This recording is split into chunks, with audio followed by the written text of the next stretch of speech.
28 years later was one of the buzziest films of this year, but the question is, does it live up to the hype? Well, first let me say, I enjoyed this film. I think there are some issues with it, which I'll get into, but overall, I would say I did have fun.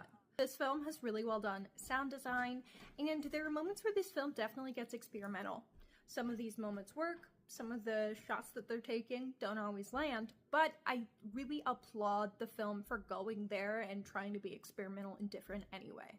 The biggest issue that I have with this film is honestly the writing.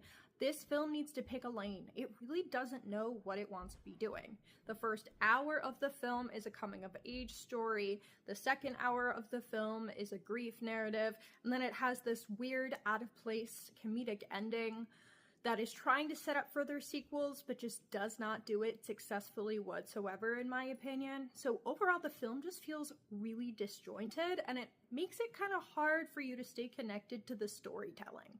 I personally found the first hour of this film to be far more interesting than the second hour, which is really unfortunate because once that was over, it was over. I thought the first hour was definitely the most tense parts of this movie. I thought it's where the sound design was the coolest. I think as a horror film, the first hour is far more successful than the rest of the film. And ultimately, I did like the storyline with Ralph Fiennes.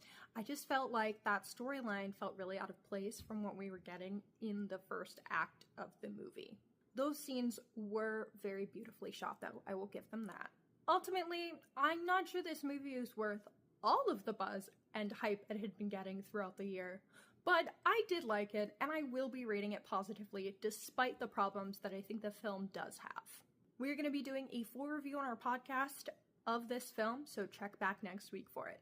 And make sure to comment your thoughts on the movie.